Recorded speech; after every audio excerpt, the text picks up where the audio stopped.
एक रमा के जीवन की एक छोटी सी घटना पहले बताता हूं। बाबा साहब अम्बेडकर विदेश में शिक्षा ग्रहण करते थे।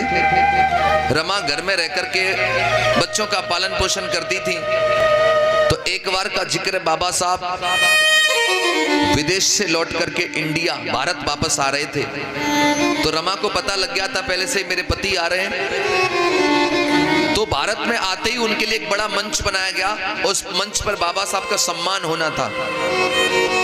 तो उनकी पत्नी सोच रही है आज मेरे पति आ रहे हैं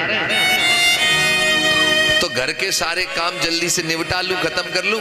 आज मैं भी अपने पति को देखने जाऊंगी, अपनी आंखों से उनका सम्मान देखूंगी। तो रमा घर के सारे काम माता बहनों कर रही हैं। और जब घर के सारे गृह कार्य पूरे कर लिए, इधर बाबा साहब मंच पर आ गए हैं और रमा तैयार होने के लिए मन कर रही है कि साड़ी निकाल लूं और तैयार होकर के जाऊंगी। तो रमा ने जैसे ही बक्सा खोला, साड़ी निकाली और ऐसे करके जब साड़ी खोली तो साड़ी में जगह जगह छेद हो रहे थे। रमा की आंखों में साड़ी को देख करके आंसू आ गए।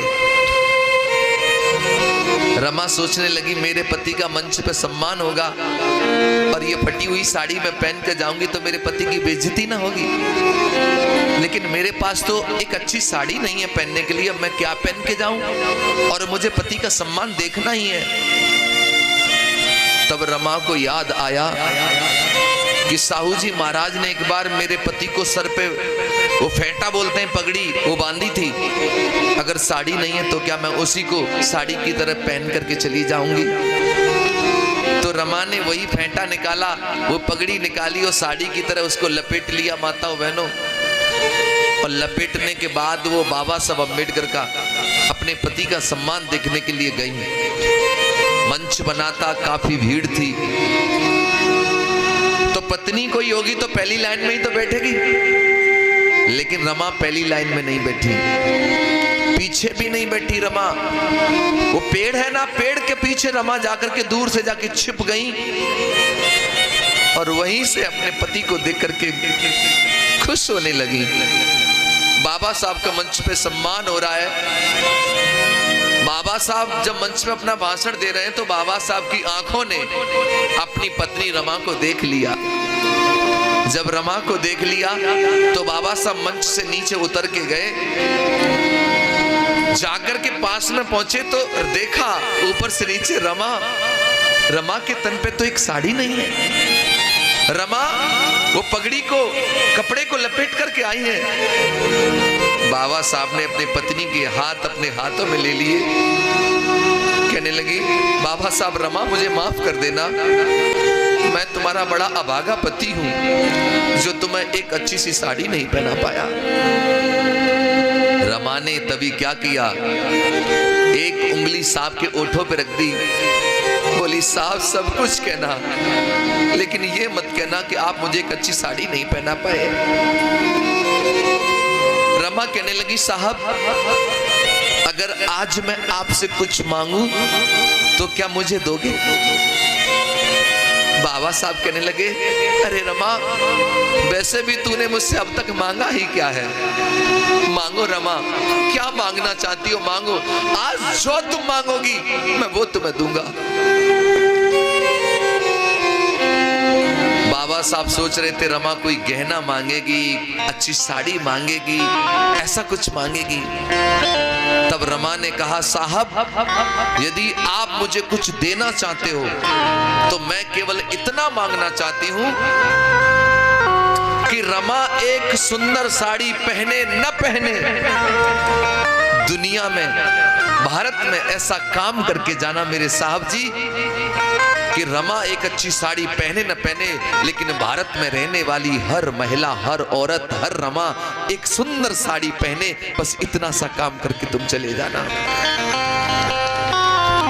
बाबा साहब कहने लगे अरे पगली क्या मांग लिया तूने? मैं तो सोच रहा था तुम मुझसे गहने मांगेगी, कपड़े मांगेगी, लेकिन तूने क्या मांग लिया?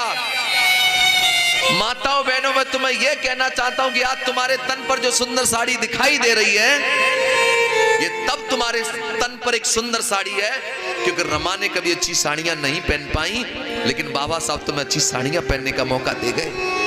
रमा के पास तो एक सुंदर साड़ी नहीं थी, लेकिन तुम्हारे पास इतनी साड़ियां हैं आज कि अलमारी का जब दरवाजा खुलता है तो साड़ियों की कतार आंगन में गिर जाती है और तुम सोच में पड़ जाती हो कि इसमें से कौन सी पहनूं। इतनी साड़ियां तुम्हारे पास हैं। लेकिन बाबा साहब की पत्नी तो उन दिनों गर्दिश में जी और अपना पूरा जीवन समाज के लिए लगा गई, तुम्हारे लिए सब कुछ कर गई। ऐसी थी रमा। लेकिन बड़ा दुख होता है मुझे, लेकिन बाबा साहब अम्बेडकर की चर्चा होती है तो 500 रुपए आदमी दिखाता है तो एहसान करता है कि मैंने 500 दे दिया, मैंने 200 दे दिया। अरे तुम्हारे 200 ज्यादा है कि बाबा साहब का जीवन ज्यादा है, रमा का जीवन ज्यादा है। बड़ा दुख होता है मुझे कि जिन्होंने अपना संपूर्ण जीवन, अपना पूरा जीवन समाज के लिए समर्पित कर दिया, आज वही समाज के लोग अपने घरों से निकलने में शर्म महसूस करते हैं। नौटंकी तमाशों में अपना बिस्तर लेके पहुंच जाएंगे, लेकिन बाबा साहब का कार्यक्रम सुनने के लिए उन्हें हाथ जोड़ने पड़ते हैं, आ जाओ सुनने के लिए, आ जाओ सुनने के लिए। ये हालत बनाई है तुमने अपने महापुरुषों की। एक याद रखना एक बात, इंसान को जीवन में कोई चीज तब मिलती है जब इंसान उसकी कीमत चुकाता है। तुम ये कपड़े पहने हो ना, ये कपड़े भी तब पहने हो पहले इनकी कीमत चुकाई है तुमने। ये साउंड भी तब बज रहा है, इसकी कीमत चुकाई गई है। ये टेंट तब लगा, इसकी कीमत चुकाई गई है। ये घड़ी भी तब हाथ में है क्योंकि पहले इसकी कीमत दे दी है मैंने। ये कैमरा भी तब लगा, इसकी कीमत चुकाई गई है। ये बाजा भी तब बजता कि पहले इसकी कीमत चुकाई है। यानी पहले कीमत तो चीज बाद में मिलती है। मैं पूछना चाहता हूं, एक चीज तुम्हें मिली, तुम भूखे मरते थे, खाने को भोजन नहीं होता तो मरा हुआ मांस भी खा जाते थे पेट भरने के लिए, लेकिन आज ताजा बढ़िया भोजन करते हो। मैं पूछना चाहता हूं, इस ताजे भोजन की कीमत तुमने चुकाई क्या? पानी के लिए तुम तरस जाते थे, पीने को पानी नहीं मिलता था, लेकिन आज बिसलरी का पानी पीते हो, क्या इसकी कीमत तुमने चुकाई? मान सम्मान तुम्हारी जिंदगी में नहीं था, कमर में झाड़ू, गले में हांडी होती थी, लेकिन आज गले में मालाएं पड़ती है, सम्मान होता है, क्या इसकी कीमत तुमने चुकाई? मैं पूछना चाहता हूं, आप लोगों को गाड़ियों में बैठने का कोई अधिकार नहीं था? बाबा साहब जब एक बार अपने गोरे गांव जा रहे थे तो रात हो गई थी, बैलगाड़ी वाले ने बिठा लिया सूट बूट देख करके, रास्ते में जात पूछ ली कौन जाति के हो? बाबा साहब ने कहा माहर जाति का हूं। रास्ते में गाड़ी रोक करके बाबा साहब का सामान नीचे फेंक दिया, उतर नीचे। मैंने तो कोट पैंट में समझ लिया था कसाद अच्छे घर का होगा, तू तो नीच जाति का है। बाबा साहब ने कहा अंधेरा हो गया, मैं कहां जाऊंगा, मुझे ले चलो। तो बैलगाड़ी वाले ने कहा कि नवाबों की तरह बैठूंगा मैं, गाड़ी तू हांकेगा, डबल किराया लूंगा। बैलगाड़ी से भी उतार दिया था, लेकिन आज तुम ट्रेन तो छोड़ो, हवाई जहाज की भी यात्रा कर सकते हो। क्या तुम्हें कोई धक्के मारता है? तो मुझे बताओ, इन हवाई जहाज में भी यात्रा करने का अधिकार तुम्हें किसने दिया? इसकी कीमत तुमने चुकाई क्या? ये मान सम्मान धन दौलत शानो शौकत जो तुम्हारे जीवन में आज भरा पड़ा है, इसके लिए तुमने कौन सा बलिदान दिया बताओ? अगर इसकी कीमत किसी ने चुकाई है, कोई खून के आंसू रोया है, तो केवल माता रमाबाई और बाबा साहब अम्बेडकर जी हैं, जिनकी वजह से आज तुम्हारे जीवन में सब कुछ आ गया है। मैं माता रमाबाई का त्याग दर्शन आपको बताने के लिए जा रहा हूं और एक निवेदन करूंगा जो अभी किया था, बीच में बात नहीं करेंगे, ताली नहीं बजाएंगे, उठेंगे नहीं। और अगर मैं गाऊं और सुनते समय अगर आंखों में आंसू आए तो दोनों हाथ जुड़ करके निवेदन है, आंसुओं को रोकना मत। आज उन आंसुओं को बाहर की दुनिया की यात्रा करने देना। वो आंसू आज आपको एहसास कराएंगे कि ये जीवन इतना सुंदर जीवन कैसे बन गया। सुनो, कैसे जीवन में आई ये खुशियों की सौगात, थाम के दिल सुनना सभी, ये दर्द भरी है बात, दर्द भरी है बात, अश्क में रोक न पाऊं,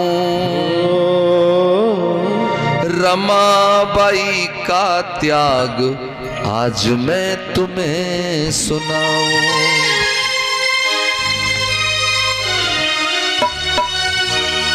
सुने पहली लाइन। जब मिला बाबा को वजीफा मेरे भीम बड़े हर्षाए। हो मिला बाबा को वजीफा मेरे भीम बड़े हर्षाए। लेके वजीफा भीम जी तब रमा के पास में आए। परम पूज्य बाबा साहब को जब पहली बार सियाओजी राय गायकवाड़ जी से विदेश पढ़ने के लिए 25 रुपया अनुदान यानी वजीफा के रूप में मिला, तो वो 25 रुपया लेकर के बाबा साहब अपनी पत्नी के पास में आए और कहने लगे, रमा मुझे विदेश पढ़ने के लिए अवसर मिल गया है, मौका मिल गया है। क्या बोले? कहने लगे जब विदेश पढ़ूंगा। कहने लगे जब देश पढ़ूंगा। कहने लगे जब विदेश पढ़ूंगा अनुमति रहे मांग रमा का। क्या सुनाऊं भीम की महिमा गाऊं हो, रमा का त्याग सुनाऊं भीम की महिमा गाऊं। जब बाबा साहब अंबेडकर जी को विदेश पढ़ने के लिए 25 रुपया अनुदान मिला, तो 25 रुपया लेकर पत्नी के पास में आए, कहने रमा मैं विदेश पढ़ने के लिए जाना चाहता हूं, चला जाऊं? रमा कहने लगी, साहब आप ये हमसे पूछ रहे हो? अरे भला हम कैसे मना कर देंगे कि आप विदेश पढ़ने ना जाइए, आपको जैसे तैसे मौका मिला पढ़ कर के आइए, भारत में रहने वाले तमाम गरीब लोगों को उनकी जिंदगी का उद्धार कर दीजिए। बाबा साहब कहने लगे, रमा मैं तो चला जाऊंगा, लेकिन हमारे 3 बच्चे हैं, बड़ा बेटा यशवंत, एक गंगाधर, एक रमेश, क्या मेरे जाने के बाद इन 3 बच्चों का तुम पेट भर लोगी? रमा कहने लगी, साहब आप दुखी ना होइए, आप अपना दिल छोटा ना करिए, मैं मेहनत मजदूरी करूंगी, बच्चों का पेट भर लूंगी, लेकिन आप पढ़ाई को मत रोकिए, आप चले जाइए विदेश। तब बाबा साहब अपनी पत्नी और 3 बच्चों को छोड़ करके विदेश चले गए। और विदेश में जब पहुंचे बाबा साहब तो क्या करते हैं, सुनो। भीम पढ़ाई की खातिर संघर्ष करें दिन राती। ओ भीम पढ़ाई की खातिर संघर्ष करें दिन राती। भीम पढ़ाई की खातिर संघर्ष करें दिन राती। भीम पढ़ाई की खातिर संघर्ष करें दिन राती। बाबा साहब जब विदेश में पहुंचे तो 18 घंटे ये बाबा साहब पढ़ते थे लगातार, 18 घंटे लगातार पढ़ते थे। और विदेश में जब पैसा नहीं होता था भोजन करने के लिए तो ब्रेड खा करके बाबा साहब पेट भर लेते थे, लेकिन फिर भी 18 घंटा पढ़ते थे। उधर विदेश में बाबा साहब पढ़ाई के लिए दिन रात संघर्ष कर रहे हैं, मेहनत कर रहे हैं। इधर घर में माता रमाबाई क्या कर रही है, सुनो। भीम पढ़ाई की खातिर संघर्ष करें दिन राती। भीम पढ़ाई की खातिर संघर्ष करें दिन राती। घर में रमा और बच्चे पर जले दिया ना बाती। माता रमाबाई मुंबई की गलियों में जाती हैं, इतिहास बताता है, गोबर इकट्ठा करती हैं, उपले कंडे बनाती हैं, सुखाने के बाद उनको बेचती हैं, तब जाकर के घर में बच्चों को रोटी मिलती है। कभी साग होता है तो रोटी नहीं, रोटी होती तो साग नहीं।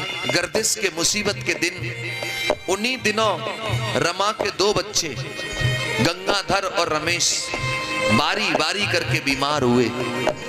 रमा के जब बच्चे बीमार हुए तो रमा बड़ी दुखी हो गई।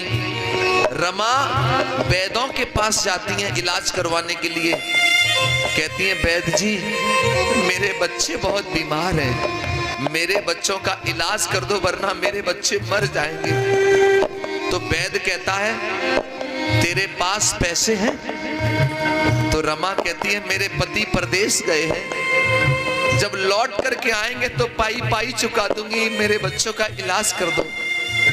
माताओं बहनों, वैद्य धुतकार देता है। रमा कभी पैसों का इंतजाम कर भी लेती है तो दवा नहीं मिलती, और जब दवा होती है तो पैसे नहीं होते हैं। इसी गरीबी में, बीमारी के कारण और दवाइयों के अभाव में माता रमाबाई यानी बाबा साहब के 2 बच्चे गंगाधर और रमेश ने अपना वारी वारी करके दम तोड़ दिया। जब 2 बच्चे बाबा साहब के मर गए, उधर बाबा साहब आधी पढ़ाई करके और अपने घर लौटे हैं। उस समय का दृश्य मैं आपकी आंखों के सामने ला रहा हूं, सुनो। बाबा साहब अपनी पत्नी से बोले, रमा हमारे बच्चे नहीं दिख रहे, बच्चे कहां हैं? आप इस बात को सब जानते हो कि बाप कहीं से भी हारा थका आए और औलाद गले लग जाए तो बाप की सारी थकान दूर हो जाती है। लेकिन जब बाबा साहब के बच्चे गले नहीं लगे तो बाबा साहब का पूछना लाजमी था कि बच्चे कहां हैं। जब बाबा साहब ने अपनी पत्नी से पूछा, बच्चे कहां हैं रमा, तो रमा की आंखों में आंसू आ गए। जब आंखों में आंसू आ गए तो बाबा साहब कहने लगे, रमा तुम क्यों रो रही हो, क्या छुपा रही हो रमा, तुम मुझे सच बताओ बच्चे कहां हैं। तो हिलकी सी भर गई रमा की और आंसू आंखों में भर करके बोली, क्या 2 दुख में गुजर गए बच्चे, यूं रमा ने बोल सुनाए। 2 दुख में गुजर गए बच्चे, तब रमा ने बोल सुनाए। कहने लगी, साहब जी आपके पीछे 2 बच्चे बारी बारी करके बीमार हुए, मैंने उनका बहुत इलाज करवाया साहब जी, लेकिन आपके बच्चों को मैं बचा नहीं पाई साहब जी। और बोली, कोशिश की मैंने बहुत साहब जी, कोशिश की मैंने बहुत साहब जी, तो छोड़ गए प्राण, रमा का त्याग बताऊं, भीम की महिमा गाऊं। ओ रमा का त्याग बताऊं, भीम की महिमा गाऊं। जब बाबा साहब आधी पढ़ाई करके घर लौटे तो यही दुनिया के लोग बाबा साहब को कह रहे थे, अरे डॉक्टर अम्बेडकर को तो वजीफा मिला है, वो तो वजीफा की वजह से पढ़ के आए हैं। लेकिन यही बाबा साहब अकेले में बैठे रो रहे थे और कह रहे थे, दुनिया वालों तुम क्या समझोगे मेरे पढ़ाई की कीमत, मेरी पढ़ाई की कीमत वो वजीफा नहीं है। अगर कीमत का अंदाजा लगाना चाहते हो तो लगाओ। मेरे प्यारे प्यारे 2 बच्चे गंगाधर और रमेश इस पढ़ाई की वजह से ही बलिदान हो गए, यही मेरी पढ़ाई की असली कीमत है।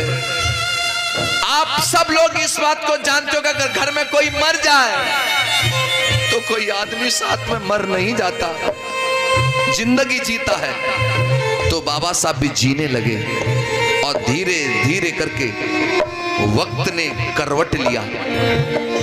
बाबा साहब के एक मित्र नवल भटेना जी बाबा साहब से मिले और बाबा साहब को बोले, बाबा साहब आपकी आधी पढ़ाई हो चुकी है और आधी अभी बाकी है, तो आधी पढ़ाई जो बाकी है उसको पूरा करने के लिए आप दोबारा विदेश क्यों नहीं चले जाते। तो बाबा साहब ने बड़े दुखी हृदय से कहा कि मेरे पास विदेश पढ़ने के लिए पैसा नहीं है, मैं कैसे जाऊं। उस जमाने में नवल भटेना जी ने बाबा साहब अम्बेडकर जी को 5000 रुपया मदद के रूप में दिया बाबा साहब को, और बाबा साहब वो 5000 रुपए लेकर के अधूरी पढ़ाई को पूरा करने के लिए दोबारा विदेश गए। और उनके जाने के बाद क्या हुआ सुनो। जाने के बाद बाबा घर बेटी का जन्म हुआ है, कंडे बेच कर करे गुजारा, कंडे बेच कर करे गुजारा। रमा है बड़ी महान, रमा का त्याग बताऊं, भीम की महिमा गाऊं।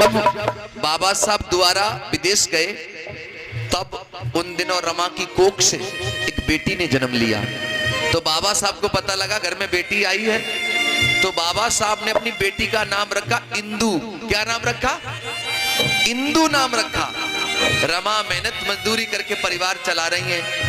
बेटी घर के आंगन में खेलती कूदती और बड़ी हो रही है, और खेलती कूदती बेटी धीरे धीरे करके मां बहनों साल भर की हो गई।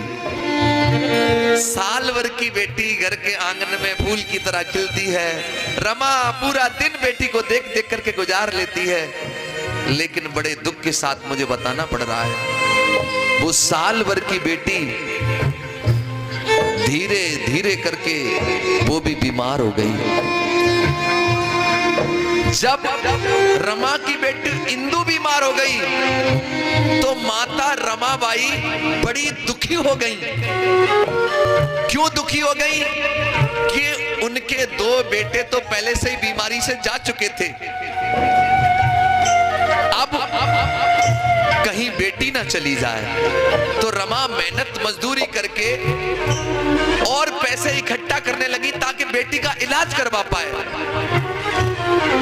तो रमा ऊपले कंडे बेच बेच करके परिवार चलाती हैं और पैसा इकट्ठा करती हैं। एक दिन की घटना सुनो। रमा जब कंडे बेच करके घर आई तो उन्हें घर आते ही अपने पति का पत्र मिला।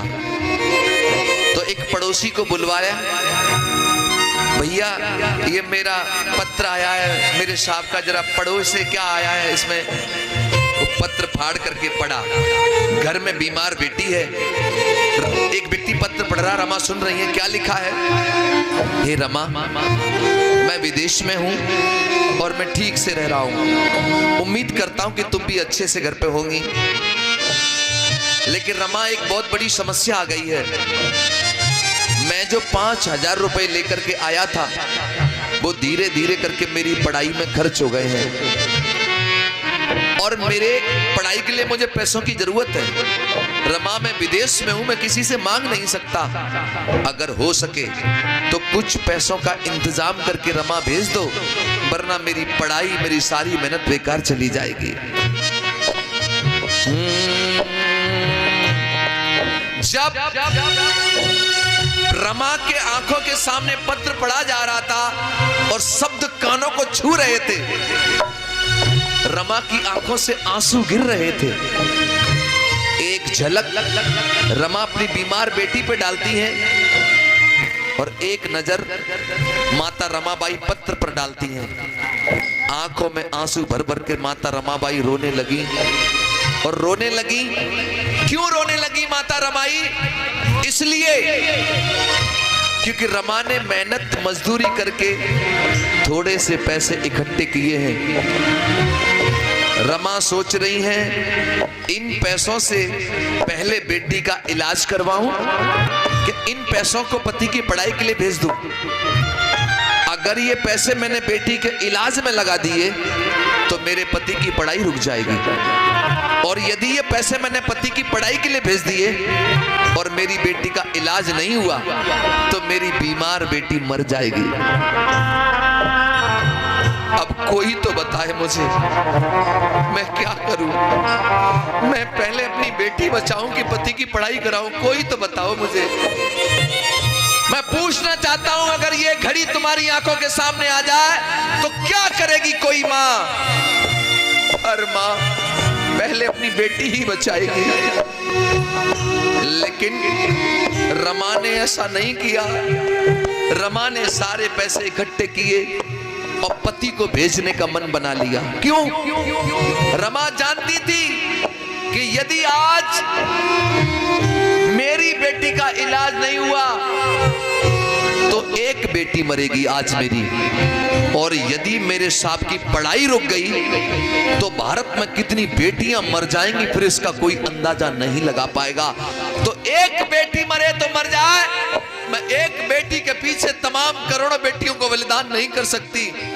तो माता रमाबाई ने सारे पैसे इकट्ठे किए, पहले अपनी पति की पढ़ाई के लिए सारे पैसे भेज दिए, और जब बीमार बेटी इंदु का इलाज नहीं हुआ तो रमा की बेटी इंदु ने घर के आंगन में दम तोड़ दिया।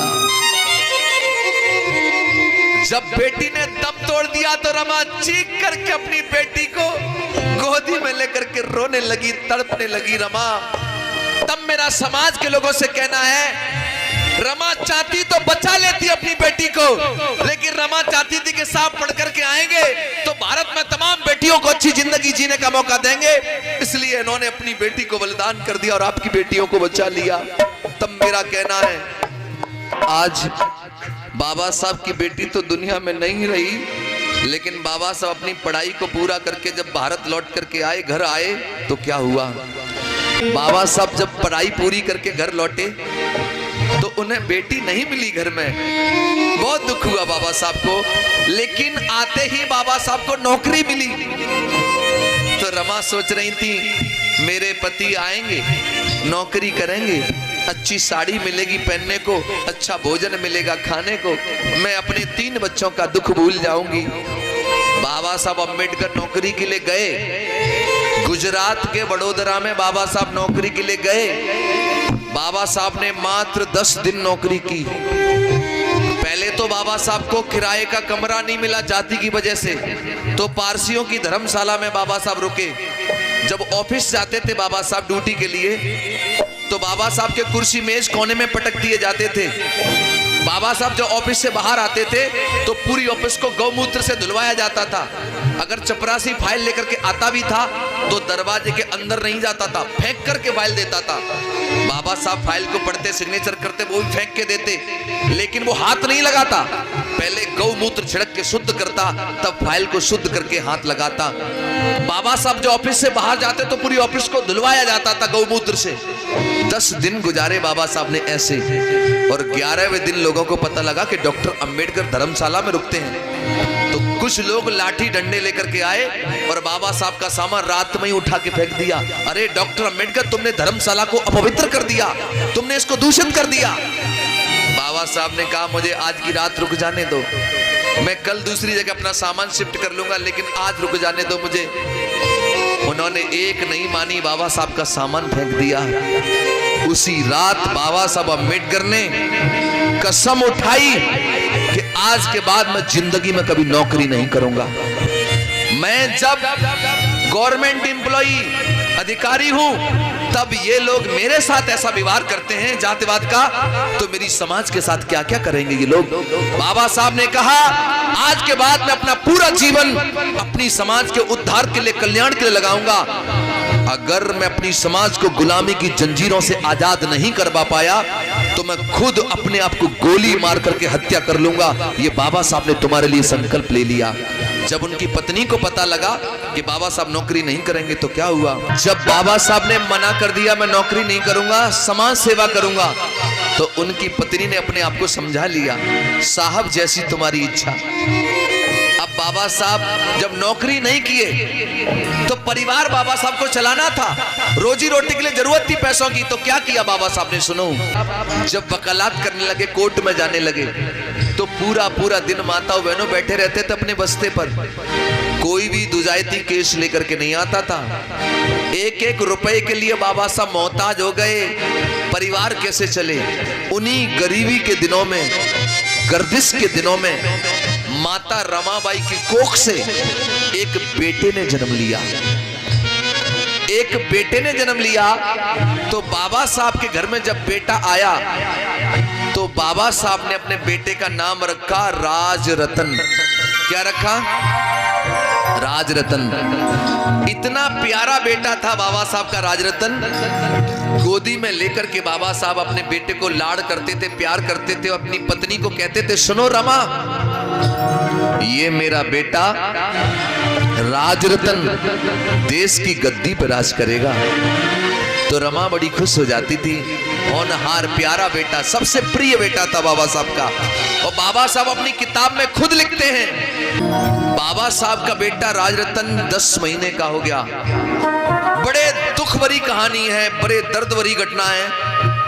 बाबा साहब एक दिन कोर्ट में हैं, रमाबाई घर में अपना झाड़ू पोछा जो भी कर रही हैं। रमा बोली, मैंने बहुत देर है कि अपने बेटा नहीं लिया गोदी। जाकर के देखा तो बच्चे का बदन तप रहा था, बहुत अचानक, एकदम अचानक बच्चा बीमार। रमा घबरा गई, थर-थर कांपने लगी। रमा ने एक व्यक्ति को बुलाया, अरे आओ मेरे साथी के पास चले जाओ, जाकर के उनसे कहना पता नहीं बेटे को अचानक क्या हो गया है और बेटा बहुत बीमार है। एक व्यक्ति माता बहनों दौड़ा दौड़ा दौड़ा दौड़ा साहब के पास गया, कहने लगा बाबा साहब तुम्हारा बेटा बहुत बीमार है। रमाबाई ने ये कहा है कि साहब जल्दी से आए, पता नहीं बेटे को कुछ भी हो सकता है। बाबा साहब ने जैसे ये संवाद कानों से सुने, पैरों तले जमीन खिसक गई बाबा साहब के, फाइलें समेटी बाबा साहब ने, एकदम दौड़े दौड़े बाबा साहब घर गए। जाकर के देखा बच्चा बीमार, बाबा साहब ने अपने बेटे को गोदी में ले लिया और सीने से लगा लिया। माताओं बहनों उस घड़ी ऐसा लग रहा था मानो बेटा पिताजी का इंतजार कर रहा हो। जैसे ही बाबा साहब ने अपने बेटे को गोदी में लिया और सीने से लगाया, उसी क्षण बेटे ने एकदम दम तोड़ दिया। जैसे ही बेटे ने दम तोड़ा, माताओं बहनों क्या हुआ, जैसे ही बच्चे ने दम तोड़ा, एकदम चीख करके माता रमाई रोने लगी, साहब अब तो बस करो साहब, बस करो साहब, बस करो। तुम्हारी समाज सेवा ने धीरे धीरे करके मेरे 4 बच्चे निगल लिए, मेरे 4 बच्चे चले गए साहब जी, बस करो। जब रमा आंखों में आंसू भर भर के रो रही थी, तो बाबा साहब अपनी पत्नी को कह रहे थे, रमा चुप हो जाओ, रमा चुप हो जाओ, रमा चुप हो जाओ। मैं जानता हूं एक माँ के 4 बच्चे मर जाए तो उसके दिल पे क्या गुजरती है, जानता हूं रमा, लेकिन तुम्हारे तो अभी 4 ही बच्चे मरे हैं। मैं इन गरीबों के दम तोड़ते हुए सैकड़ों बच्चों को देखता हूं रमा, तो मैं क्या करूं बताओ। तुम तो रो करके अपने दिल को तसल्ली बना लोगी, लेकिन मैं तो रो भी नहीं पाता रमा। तभी रमा कहने लगी, साहब आप मुझसे कहते थे कि हमारा बेटा राजरतन देश पे राज करेगा। आज मैं आपसे पूछना चाहती हूँ साहब जी, आज मुझे बता दो, क्या मेरे बेटे राजरतन को तुम देश की गद्दी पर राज करा सकते हो? बताओ, राज कराओगे? बाबा साहब को अपनी कही हुई बात याद आ गई, एकदम आंखों से आंसू गिरे। बाबा साहब के कहने लगे, रमा मैं जानता हूं हमारा बेटा मर चुका है और मरा हुआ बेटा राज नहीं कर सकता, लेकिन रमा तुम्हारे आंसुओं की सौगंध खा करके आज मैं वचन लेता हूं, बेटे की लाश को साक्षी मान करके आज मैं वचन देता हूं रमा, मैं दुनिया में ऐसा काम करके जाऊंगा। अरे जब भी किसी रमा की कोख से कोई इंदु, कोई बेटी पैदा होगी, या किसी भी रमा की कोख से कोई बेटा पैदा होगा, एक दिन वो देश की गद्दी पर राज करेगा, वो देश की गद्दी पर राज करेगा, देख लेना तुम रमा। बाबा साहब अम्बेडकर जी के जब 4 बच्चे दुनिया से चले गए, एक बेटा बचा केवल बड़ा वाला यशवंत। बाबा साहब अपनी पत्नी को जो वचन दिए थे, उस वचन के लिए बाबा साहब दिन रात संघर्ष करने लगे, मेहनत करने लगे। हर रमा की कोख से पैदा होने वाले बेटे राजरतन को देश में राज कराना चाहते थे बाबा साहब। जब बाबा साहब तुम्हारे लिए संघर्ष कर रहे थे, तो बाबा साहब पर जानलेवा हमला भी हुआ। बाबा साहब के रास्ते रोकने का काम किया गया, तो उनकी पत्नी को जब ये बात पता लगती कि मेरे पति की जान को खतरा है, तो बाबा साहब की पत्नी डर गई। और माताओं बहनों, धीरे धीरे करके वो बाबा साहब अम्बेडकर की प्राण प्रिय पत्नी रमा बीमार हो गई। अब बाबा साहब तुम्हारे लिए भी मेहनत कर रहे हैं और अपनी पत्नी का इलाज भी करवा रहे हैं, लेकिन बाबा साहब अपनी पत्नी को ठीक नहीं करा पाए। और बाबा साहब की प्राण प्रिय पत्नी 27 मई का महीना 27 तारीख 27 मई सन 1935 में 37 वर्ष 3 महीना और 20 दिन की होकर के सदा सदा के लिए बाबा साहब को छोड़ करके चली गई। 37 साल की उम्र में बाबा साहब की पत्नी छोड़ के चली गई बाबा साहब को, अकेले रह गए बाबा साहब। एक बेटा बचा, लेकिन बाबा साहब को अपने बेटे की भी चिंता नहीं थी। क्यों? क्योंकि बाबा साहब को अपने बेटे से ज्यादा तुम्हारी चिंता थी, तुम्हारी चिंता थी, तुम्हारी चिंता थी, तुम्हारी चिंता थी, मेरी चिंता थी। बाबा साहब हमारे जीवन में खुशियां देखना चाहते थे। और पता है, जब बाबा साहब अम्बेडकर के हाथों में कलम आई और देश का संविधान लिखने का मौका मिला, तो बाबा साहब ने अपनी पत्नी को दिया हुआ वचन निभाया। बाबा साहब ने जो मान सम्मान पाया उसकी विरासत लिखी, वसीयत लिखी, धन दौलत की वसीयत लिखी, वोट डालने की वसीयत लिखी, ऊंचे ऊंचे मकानों में रहने की वसीयत लिखी। मान सम्मान धन दौलत जो कुछ हासिल किया वो सब कुछ बाबा साहब ने लिखित में तुमको दे दिया। एक विरासत, एक वसीयत लिख डाली। जानते हो उस वसीयत में किसका नाम लिखा? अगर तुम में से कोई बाप होता, तुम में से कोई बाप होता तो अपनी औलाद का नाम लिखता, लेकिन बाबा साहब ने उस वसीयत में अपनी औलाद का नाम नहीं लिखा, तुम्हारा तुम्हारा तुम्हारा और मेरा नाम लिख दिया। जानते हो वसीयत क्या है? वो वसीयत कुछ और नहीं, वो वसीयत है भारत देश का संविधान। जब तक संविधान जिंदा है तब तक तो तुम लोग जिंदा हो, तुम्हें सारे हक अधिकार मिले हुए, और जिस दिन ये संविधान खत्म हो गया फिर तुम्हारे पास कोई अधिकार नहीं रहेगा। माताओं बहनों, यही बाबा साहब जब बूढ़े हो गए तो आगरा में आए थे 18 मार्च सन 1956 को। आगरा में लाल किले के सामने आंखों में आंसू भर करके बाबा साहब ने एक बात कही थी, संदेश दिया था, ए बहुजन समाज के लोगों, भारत के लोगों, मैं तो बूढ़ा हो चला, मेरी सांसों का कोई भरोसा नहीं है, सांसें कब निकल जाएं, लेकिन मैं तुम्हें इतना बताना चाहता हूं कि मैं अपने 4 बच्चे, अपनी पत्नी, अपना पूरा जीवन लगा करके तुमको यहां तक लेकर के आया हूं। अगर हो सके तो मेरे कारवां को आगे बढ़ा देना, लेकिन पीछे मत गिरने देना। लेकिन आज मैं देख रहा हूं क्या बाबा साहब के कारवां को आप आगे बढ़ा रहे हो? बाबा साहब की मेहरबानी से नौकरियां मिली, 50-50 हजार रुपए तनख्वाह मिलती है, उस तनख्वाह से केवल आप और आपका परिवार चलता है। समाज में 500 रुपए देने में भी तुम्हें शर्म आती है। मैं पूछना चाहता हूं, आज घर में रंगीन टीवी और सुंदर बीबी को पाकर के भूल गए बाबा साहब कमीशन। माताओं बहनों, एक अच्छा बेटा वही होता है कि बाप धन दौलत छोड़ के जाए तो बेटा उसका लुत्फ उठाता है। अगर बाप कर्जे में मर जाए तो औलाद का दायित्व बनता है कि औलाद बाप के कर्जे को चुकाए। जो जो लेने लायक था सब कुछ ले लिया तुमने, जब कर्जा चुकाने की बात आई लेकिन बाबा साहब के कर्जा नहीं चुकाते।